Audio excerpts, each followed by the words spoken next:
Hello bachcho, let us read this question. The question says that which of the following compounds forms the most stable enol tautomer? यानी इन compounds में कौन सा ऐसा compound है जो इनॉल tautomer बनाता है, stable enol tautomer, most stable enol tautomer. तो हमारे इस क्वेश्चन का जो की कॉन्सेप्ट होगा, की कॉन्सेप्ट होगा वो ये है कि टॉटोमेरिज्म क्या है। टॉटोमेरिज्म एक ऐसा फिनोमिना है जिसमें दो कंपाउंड्स इक्विलिब्रियम में पाए जाते हैं। दो कंपाउंड्स इक्विलिब्रियम में पाए जाते हैं, one is enol and one is keto form. इस वाले टॉटोमेरिज्म को हम बोलते हैं कीटो इनॉल टॉटोमेरिज्म। तो अगर मैं इसके लिए कंडीशन आपको बोलूं तो कंडीशन क्या है। फॉर एग्जांपल मेरे पास ये कंपाउंड है CH3 C double bond O और यहाँ से H है, ये एक एल्डिहाइड है और इस वाले कार्बन को हम बोलते हैं ये अल्फा कार्बन है क्योंकि ये डायरेक्टली अटैच्ड है विद द फंक्शनल ग्रुप वाले कार्बन के साथ। तो इसके साथ जो हाइड्रोजन्स है they are known as alpha hydrogens. तो अगर इसको मैं अच्छे से बनाऊं तो ये जो अल्फा हाइड्रोजन्स होंगे ऐसे होंगे अल्फा हाइड्रोजन्स। तो यहाँ से C डबल बॉन्ड O होगा और यहाँ से H होगा। तो ये अल्फा हाइड्रोजन्स है।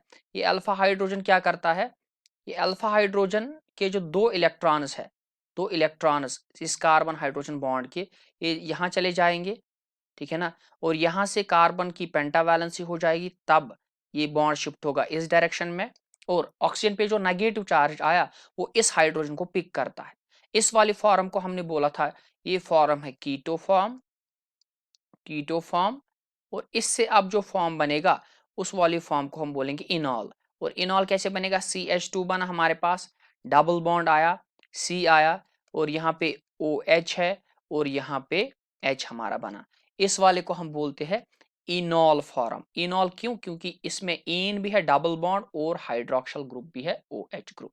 तो अब इन चारों कंपाउंड्स के अगर मैं इनॉल फॉर्म बनाऊं, इनॉल फॉर्म बनाऊं तो हमारा पहला कंपाउंड जो है that is CH3 C double bond OH।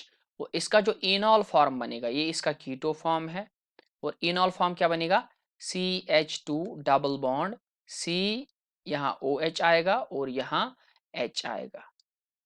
तो इसके बाद जो दूसरा कंपाउंड है मेरा that is CH3 C double bond O। तो इसके साथ जुड़ा हुआ है CH3 एक और, C यहाँ से जुड़ा हुआ है CH3 CH3 CH3। तो इसमें जो 6 अल्फा हाइड्रोजन्स है, 6 अल्फा हाइड्रोजन्स है इसमें। तो 6 अल्फा हाइड्रोजन्स क्या करेंगे, ये दिखाएंगे कीटो इनॉल टॉटोमेरिज्म और कंपाउंड जो बनेगा that would B this one, OH यहाँ से और यहाँ से CH3। अब तीसरा कंपाउंड जो मेरे पास है दैट वुड बी, वो यहाँ से है CH3, यहाँ से C डबल बॉन्ड O, यहाँ से C डबल बॉन्ड O और यहाँ से CH3। अब इसका ये कीटो फॉर्म है।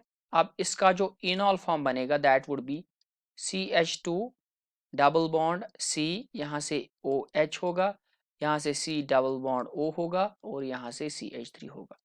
अब देखो इसमें क्या हो रहा है, इसमें हाइड्रोजन बॉन्डिंग है तो इसका इनॉल फॉर्म जो है दैट वुड बी स्टेबल, इसका इनॉल form that would be stable. तो इसमें 6 अल्फा हाइड्रोजन्स है, याद रखना आप, इसमें 6 अल्फा हाइड्रोजन्स है। और अगर मैं लास्ट वाले कंपाउंड में बताऊं तो लास्ट वाला कंपाउंड जो हमारे पास है that is this one CH3 C double bond O, यहाँ से C डबल बॉन्ड O, लेकिन इसके साथ जुड़ा हुआ है OH और इसमें 3 ही अल्फा हाइड्रोजन्स है, 3 अल्फा हाइड्रोजन्स है इसमें। और इसका जो इनॉल फॉर्म बनेगा that would B CH2 double bond C single bond OH single bond C double bond O और यहाँ से OH है। अब इसमें भी हाइड्रोजन बॉन्डिंग होगा लेकिन इसमें 3 ही अल्फा हाइड्रोजन्स है।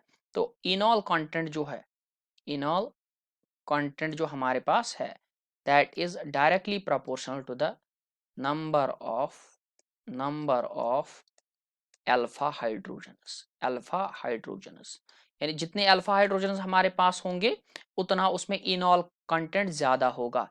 अब हमारे तीसरे कंपाउंड में क्या है, हमारे पास अल्फा हाइड्रोजन 6 है, तो इसमें जो इनॉल कंटेंट बनेगा वो ज्यादा बनेगा as compare to first two B और as compare to fourth one B, क्योंकि फर्स्ट टू में इनॉल में हाइड्रोजन बॉन्डिंग नहीं होता था और लास्ट में अगर हुआ भी वहां पे लेकिन 3 ही अल्फा हाइड्रोजन है और इसमें 6 अल्फा हाइड्रोजन है। तो हमारे इस क्वेश्चन का जो राइट ऑप्शन होगा that would be option number C. Hope you have understood. Best of luck.